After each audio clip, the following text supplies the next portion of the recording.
Bonjour à tous, donc, je suis Pierre Guillet, le premier vice-président de l'ISNAR-IMG, l'intersyndicale représentative des internes de médecine générale.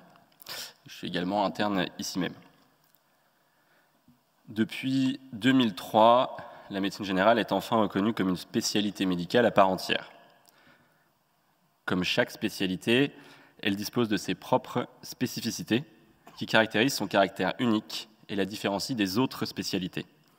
Notamment le champ de compétences propre à la médecine générale, la diversité des modalités d'exercice ou l'hétérogénéité des situations rencontrées. L'ensemble de ces éléments spécifiques permet de dégager une reconnaissance propre des médecins généralistes et donc de définir leur identité professionnelle. Lorsqu'on parle identité professionnelle et maîtrise de stage, deux populations différentes concernées par le sujet se dégagent à notre sens. Il y a d'un côté les maîtres de stage des universités qui peuvent développer leur identité professionnelle à travers cette formation et en lien avec leurs étudiants. Et d'un autre côté, les étudiants eux-mêmes qui vont pouvoir construire et développer leur propre identité professionnelle au contact de la profession. Pour construire l'identité professionnelle du jeune professionnel de santé qui est le futur généraliste, il est évident que le rôle du MSU, de son maître de stage des universités, sera primordial pour mettre en valeur notre profession. C'est auprès de ces MSU, que les futurs généralistes découvrent leur profession, approchent la multiplicité des pratiques possibles et construisent petit à petit leur projet d'exercice de la médecine générale.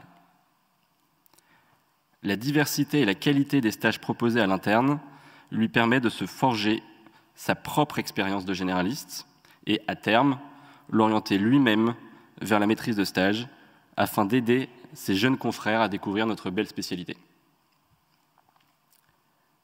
Au cours de sa formation, l'interne de médecine générale se construit comme un spécialiste des soins de premier recours. Il intègre progressivement les dimensions qui font de son métier ce qu'il est, le diagnostic, le dépistage, la prévention, le suivi, la coordination et j'en passe. Cependant, les soins d'urgence, les soins non programmés, sont également au cœur de son apprentissage quotidien, et en cela, il se crée une entité professionnelle de médecin de premier recours, de médecin de soins primaires. Le rôle du maître de stage est ainsi d'accompagner cet interne qui est en voie d'apprentissage de son métier. C'est avec des terrains de stage variés que l'interne pourra alimenter ses projets professionnels. La diversité des terrains de stage a donc un rôle important. Mais la multiplicité des profils des MSU également.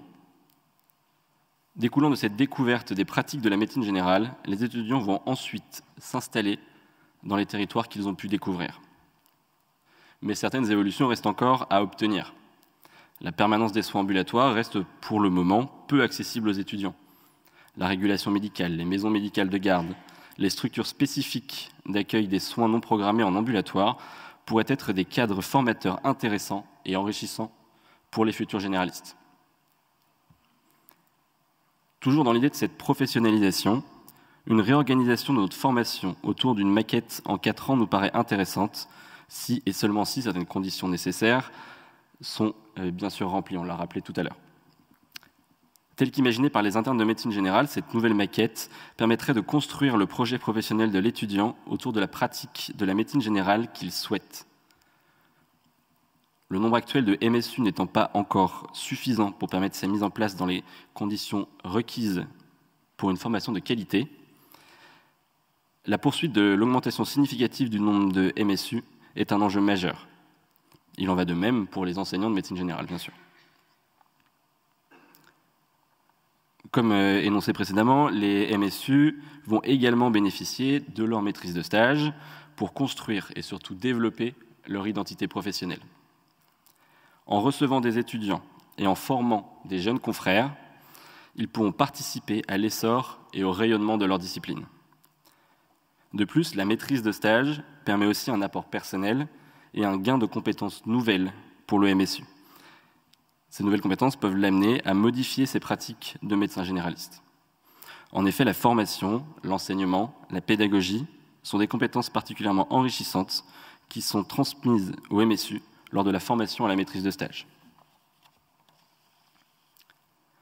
Il est également important de noter que l'encadrement d'étudiants et la réalisation avec lui de débriefings réguliers permet, en plus de former l'étudiant, de sans cesse questionner l'enseignant, le formateur. Il pourra ainsi se remettre en question, bénéficier d'un regard neuf sur sa pratique, mettre à jour ses compétences et ses connaissances. Grâce à ces échanges, le MSU bénéficie d'un regard nouveau sur la médecine générale et d'une remise en question de ses acquis. Il va pouvoir faire évoluer son regard sur sa profession et questionner son identité professionnelle. S'investir dans la formation de ses jeunes confrères démontre aussi d'une volonté de transmettre ses savoirs, son expérience et ses compétences, mais aussi transmettre son métier de façon plus globale. En ce sens, devenir MSU voudrait dire se sentir appartenir à celui-ci, à ce métier, et à contribuer à son rayonnement. Les MSU seraient donc les plateformes de relais et de rayonnement de l'identité professionnelle du médecin généraliste. En revanche, une valence importante est cependant actuellement peu développée avec la maîtrise de stage, et nous le regrettons, c'est la valence universitaire. Ça a déjà été rappelé à plusieurs reprises lors de ce congrès. La recherche en soins primaires est une part pourtant nécessaire à la pratique de la médecine générale. Il nous semble important de valoriser la filière universitaire de la médecine générale à travers cette maîtrise de stage et de la promouvoir pour permettre l'ouverture des portes de l'université et de la recherche à la médecine générale. C'est pourquoi il nous semble important que la formation à la maîtrise de stage puisse se faire à l'université par les enseignants de médecine générale qui disposent d'une expertise à ce sujet. Le développement de ces aspects universitaires en médecine générale fait partie des développements futurs à entreprendre pour renforcer l'identité professionnelle de notre spécialité. Ainsi, il serait intéressant de continuer à débattre longuement des pistes d'amélioration de la maîtrise de stage pour toujours plus d'efficience. Il convient de la développer pour former plus de MSU tout en conservant un contenu de qualité pour assurer aux internes une formation toujours plus pertinente. Ce contact du MSU et du jeune professionnel en formation étant le lien premier du futur généraliste à son identité professionnelle. Il paraît également raisonnable de rapprocher cette maîtrise de stage de l'université pour poursuivre l'universitarisation de notre formation et de notre discipline. Je vous remercie de votre attention.